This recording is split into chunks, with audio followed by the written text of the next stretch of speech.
bringing back Jeff Booth. He is a technology entrepreneur, the author of Price of Tomorrow. Jeff, thank you so much for joining us once again. No problem. Great to see you again. What you're saying is that Bitcoin doesn't, if you value and denominate your own wealth or labor in Bitcoin, what you're not allowing is for the theft class to remove your excess time from you. Can you? Yeah, and so again, people will go and people think it's just the theft class doing it, and they forget that they actually have a role in it too. Because if you're saving in that, let's use a real example today. So people are trying to stop their money from being debased by making more money, and they'll invest in Amazon, Facebook, Microsoft, essentially the Magnificent Seven. And if you took the Magnificent Seven out of the stock market, it would be highly negative.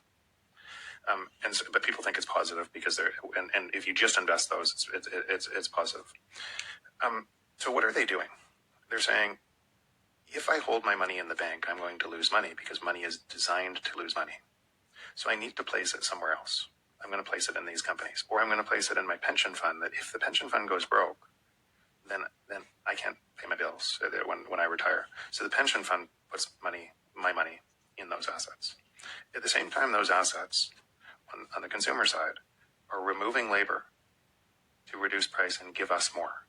So we use those companies at an ever increasing rate because they give us more value. At the same time, those companies are using technology to reduce labor to give us more. And if they didn't reduce labor, we wouldn't use them because the cost would be too high. So on one side of us, we say, well, why don't you hire more people? Why don't you do this? But we don't want that to happen because we wouldn't use the company. And on the other side, we're funneling more of our money into those companies because it's one of the only places you could protect against devaluation. Or we're doing the same thing in housing. We are, not everybody else. We are. We have to put our money in housing because if we don't, we're getting our currency is being devalued. So that housing attracts a monetary premium. It hurts somebody else. It steals from somebody else because their rents go higher and higher. And then the jobs are going away anyways. And instead of letting prices fall, then we turn to government and we say, government, you have to solve the housing crisis. You have to create more housing units, and you should spend more money, and you should make up more monetary units to be able to solve this for those people. And all of the people at the bottom vote for it. And it's crazy. It is crazy, but we're part of that problem. So you have a whole... Jeff, you recently went to Africa to get involved in a Bitcoin conference over there, to meet Bitcoiners and to see Bitcoin projects. Tell us about your experience, please. Yeah, and I think now I've traveled to 80-something countries, and what I would say at the highest level is all around the world, people are exactly the same, or virtually the same. Same hopes, same dreams for their families. Many of those systems, many of the living conditions or what they put up with are atrocious. But when you actually, they're in oppressive governments or something else, but when you actually meet people, who people are, it's virtually the same everywhere, which is really positive. If you think of what Africa looks like today from this system, if prices are supposed to fall, and we have stable currencies and they don't, it's because those currencies are designed to fail. And in other words, they're pegged to the US dollar, and there's no way out of a debt trap. So the IMF would go in and give them more debt, drive certain rules to consolidate industry into that, which mostly favors the American or kind of Western countries to be able to steal more. Revalue their dollars. So in other words, their labor gets cut in half or 3/4. And then we steal from them faster. And then we wonder why they might get on boats with their families and come over to the places that steal from them rather than live there. And so we are a part of that system.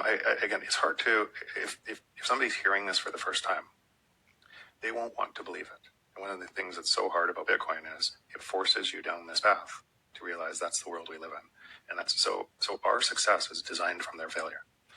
The cobalt in our batteries for our electric cars wouldn't work unless we kept on revaluing their dollars down so that they made $2 a day in horrific living conditions. If the prices were to rise, it wouldn't work. It wouldn't make economic sense. So we turn a blind eye because it doesn't happen in our backyard. But it is our backyard that actually creates it for them. So we are responsible. We are part of it. And then we throw aid organizations to get tax breaks that make it typically worse, all while hiding from that crime. And so I wanted to go see for myself what people thought there. and how Bitcoin is making a difference in people's lives. And what you'll see is it's actually making the same difference it is as to Bitcoiners here's lives. And we're a globally connected community that's starting to understand this. And as those connections get stronger and stronger, there's more and more opportunity. I can pay people that I met there right now in a Lightning transaction for a fraction of a penny. And some of the talent there is extraordinary. They are also Gridless is doing Bitcoin mining.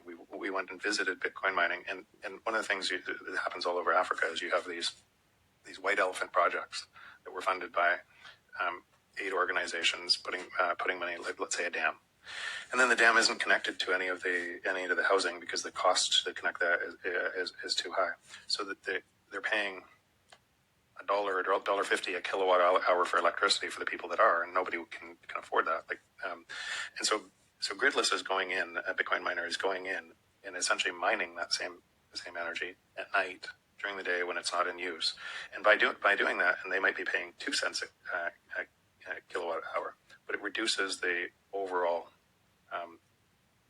the overall capital cost or the overall operational cost of the business. So now the business can sell for 12 cents a kilowatt hour and connect way more people. So we saw a village that had, I think it had 3,000, a small village, 3,000 people connected to, I might have the number wrong, it might be 1,800 and they're connecting another 1,200, but who had never had electricity before. And they wouldn't have electricity unless there was Bitcoin. In which country was this, Jeff? And so that was in Malawi. And their currency just got devalued. They make $2 a day, average of $2 a day. And their currency just got devalued by effectively half. And so now they make $1 a day. And by the way, you go to this village and some of the happiest people you'd ever seen and just beautiful people. But now they have electricity. Because they have electricity, now they have internet connection.